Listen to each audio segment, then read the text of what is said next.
Este programa tem o apoio de Seiko Astron. O tempo não espera por ninguém, mas o Seiko Astron acompanha-o onde quer que vá. Com precisão atómica, 1 segundo a cada 100 mil anos, sem necessidade de mudança de bateria e apenas alimentado por energia luminosa, ajusta-se a qualquer fuso horário. Seiko Astron, o primeiro relógio GPS solar do mundo no seu pulso.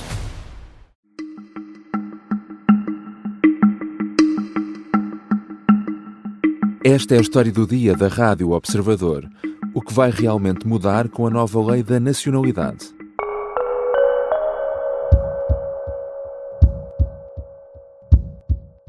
Acho que é um passo relevante que nos permitirá ter uma lei da nacionalidade. Não houve entendimento total entre matérias, isto é, não foi possível quer a versão do PSD, quer a nossa versão ser absolutamente aceite. Não conseguiu tudo o que queria, mas o Chega vai mesmo deixar uma marca na nova lei da nacionalidade. Com o apoio do partido de André Ventura, a direita uniu-se esta terça-feira para aprovar a revisão da lei em votação final global no Parlamento. O PS e os restantes partidos da esquerda votaram contra. Nesta fase final das negociações, o Chega queria que fosse possível perder a nacionalidade em caso de condenação por crimes graves e ainda caso a mesma tenha sido obtida por meios fraudulentos. Apenas a segunda questão acabou por passar. Em geral, vão aumentar os prazos para os residentes em Portugal poderem pedir a nacionalidade e vai ser ainda obrigatório mostrar conhecimento da língua e cultura portuguesas. O diploma terá ainda de passar pelo Presidente da República, que pode decidir ou não enviá-lo para fiscalização preventiva do Tribunal Constitucional. Mas o que muda afinal com esta revisão da lei agora aprovada? Vou falar com Mariana Lima Cunha, jornalista da secção de Política do Observador. Eu sou o João Santos Duarte e esta é a história do dia de quarta-feira, 29 de outubro.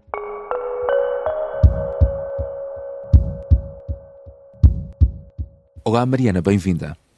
Olá, João.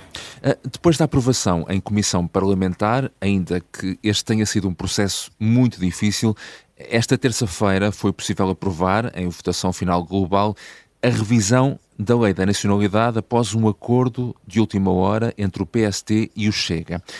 Nesta última fase das negociações, o Chega tinha 2 pontos, dos quais dizia que não abdicava.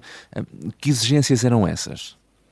Sinto isto, chegámos a este ponto depois de uma série de avanços e recuos do Chega, que tinha várias linhas vermelhas iniciais, e aqui nesta última fase insistiu em 2 em particular. Uma era a perda da nacionalidade de forma automática para quem cometer certos crimes e for naturalizado português há menos de 10 anos.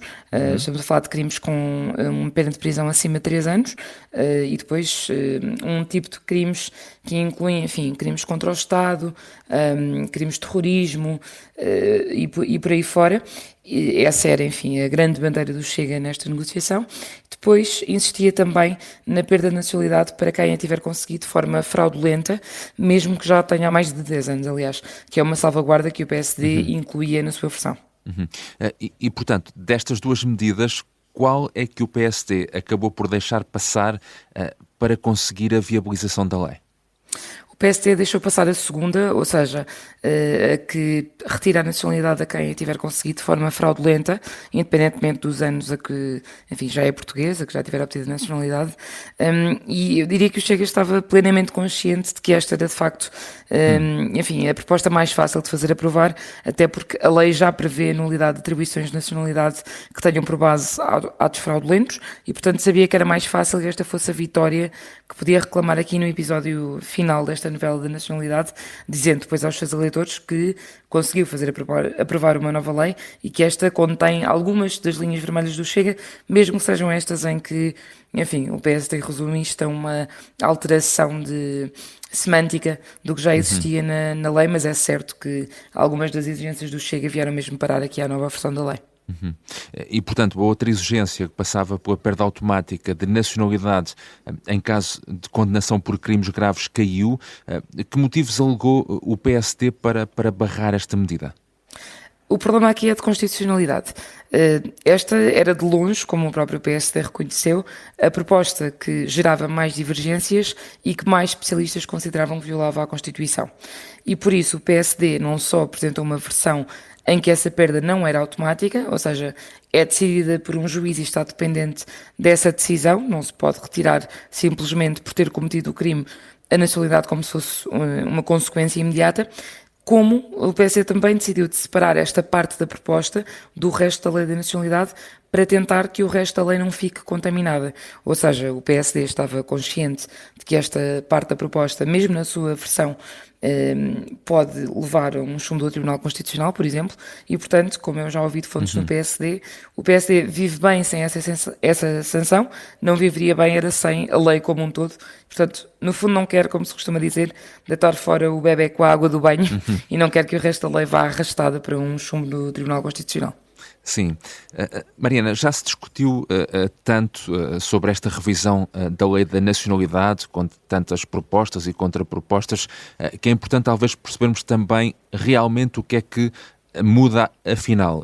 Para além do que já falámos, em geral, que outras alterações significativas vem trazer esta nova lei em relação ao regime que estava em vigor? Desde logo é importante referir que há um aumento dos prazos que foi proposto pelo PSD e depois todos os partidos, até o PS, começaram a acompanhar e aumentar os prazos que tinham proposto. Portanto, os prazos de residência que são exigidos para que alguém se possa tornar português. Portanto, passará a ser preciso, enfim, passando do prazo atual que era de 5 anos, passará a ser preciso que um cidadão da CPLP ou da União Europeia, que se considera que tem uma ligação maior ou mais fácil a Portugal, viva cá há 7 anos de forma legal antes de ser considerado português.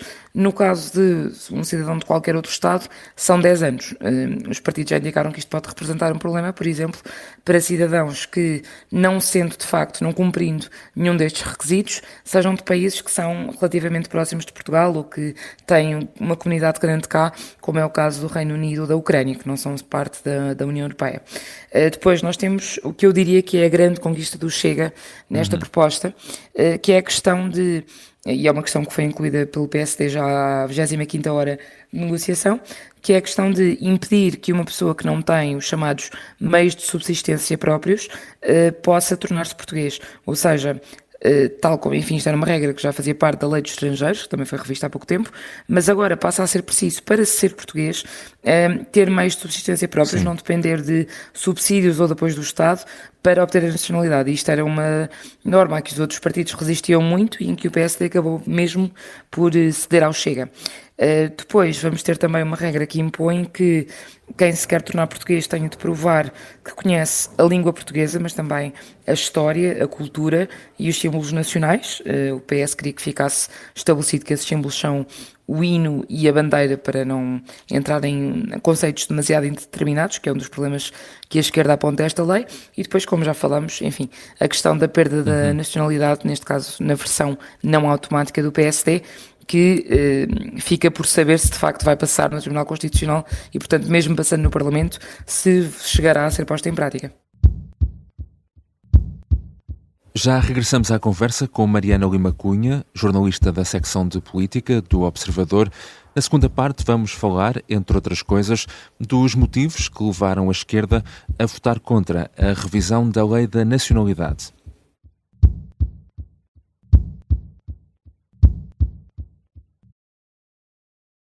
Estamos de regresso à conversa com Mariana Lima Cunha. O PS e, de resto, toda a esquerda votaram contra a revisão da lei. Os socialistas consideram que esta lei viola a Constituição. Que argumentos invocam?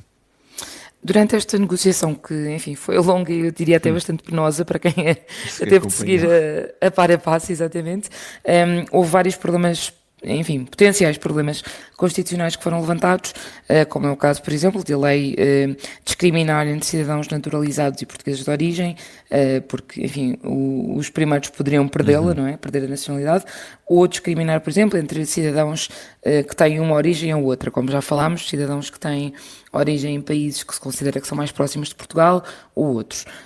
Entretanto, o PS tentou repetidamente aproximar-se da proposta do PSD, mas chegou aqui a uma barreira e concentra-se agora especialmente num ponto que diz que pode ser inconstitucional. Ao não se prever agora que haja qualquer tipo de regime transitório, ou seja, esta lei entra em vigor assim que for publicada, frustram-se as expectativas de quem já organizou a sua vida e está perto de reunir todas as condições, ou seja, imaginando um imigrante que esteja em Portugal, vou dizer um exemplo, há 4 anos e muito, e portanto estivesse quase a cumprir as condições para poder pedir a nacionalidade, que se tivesse organizado assim a sua família nesse sentido, agora vê o prazo aumentar para o dobro. E portanto, para o PS isto parece um princípio pouco proporcional, o que pode ser um problema constitucional. O PS ainda foi diminuindo o prazo do período transitório que propunha, que era até ao fim de 2026, mas nada feito. Portanto, acabou a acusar, aliás, o PSD de recuar nessa promessa que tinha feito para agradar ao Chega. E um dos pontos que dividiu também o PS e os partidos da direita foi a atribuição ou as condições para a atribuição da nacionalidade portuguesa aos filhos de estrangeiros a viver em Portugal. O que é que os socialistas propunham? Os socialistas propunham que esses pais, que são estrangeiros, tivessem de viver 2 anos em Portugal para que a nacionalidade lhes fosse atribuída aos seus filhos, aliás, quando a lei atual estabelece que é 1 ano apenas o prazo. Mas a direita conseguiu aprovar a proposta para serem 5 anos no total, o que, enfim, acaba por deixar mais uma vez e mais um aspecto fundamental da lei, o PS fora deste acordo final para aprovar o articulado final. Há ainda uma outra questão que diz respeito aos regimes específicos. Falamos nomeadamente dos descendentes de judeus sefarditas ou descendentes de pessoas nascidas nas ex-colónias portuguesas. Esses regimes vão continuar? Não, esses regimes vão mesmo terminar. O PS ainda tentou que ambos continuassem. No caso dos sefarditas, por exemplo, queria adaptá-lo, não ficaria nos moldes em que existe agora, mas para padrões iguais aos cidadãos da CPLP e da União Europeia, portanto, teriam de viver cá durante 7 anos para pedir a nacionalidade, mas o PSD rejeitou estes regimes de exceção, dizendo que os socialistas estão com dificuldades em, enfim, fazer cortes a sério, parar de abrir exceções que aumentem de novo os potenciais candidatos a serem portugueses. E, portanto, para a direita, o período de compensação e de reparação histórica que tinha servido de argumento para abrir este regime para os 2 sefarditas, enfim, já foi cumprido, já se justificou e deve ser uma exceção no tempo, não fazendo sentido que continue indefinidamente. Aliás, porque neste regime em particular foram detectados alguns abusos, até reconhecidos pela própria comunidade, e também no caso das pessoas que nasceram nas ex-colónias portuguesas, considerou-se que era um problema um bocadinho datado e que se justificava sobretudo ali a seguir ao 25 de Abril e, portanto, que é um regime que se pode agora revogar. Obrigado, Mariana. Obrigada, João. Mariana Lima Cunha é jornalista da secção de política do Observador. A terminar, 3 coisas a ter em conta esta quarta-feira. Começa hoje o julgamento do processo Lex.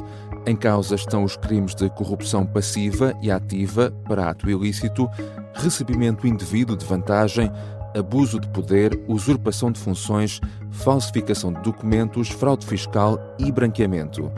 Entre os 16 arguidos estão o ex-juiz Rui Rangel e o ex-presidente do Benfica, Luís Filipe Vieira. Passa hoje precisamente 1 ano da tempestade que assolou várias províncias de Valência, em Espanha, e provocou a morte de 237 pessoas. Tratou-se de um fenómeno meteorológico extremo conhecido como DANA, um acrónimo que, em espanhol, significa depressão isolada em altos níveis. 1 ano depois, um funeral de Estado vai homenagear as vítimas mortais. A cerimónia vai contar com a presença da Casa Real Espanhola, governo, autoridades locais e familiares. E hoje assinala-se o Dia Mundial do AVC, uma data em que a Sociedade Portuguesa do Acidente Vascular Cerebral procura sempre reforçar a sensibilização para o impacto do AVC em Portugal e a importância de se reconhecer rapidamente os primeiros sintomas. Esta foi a história do dia. A sonoplastia é de Bernardo Almeida. A música do genérico é do João Ribeiro. Eu sou o João Santos Duarte. Até amanhã.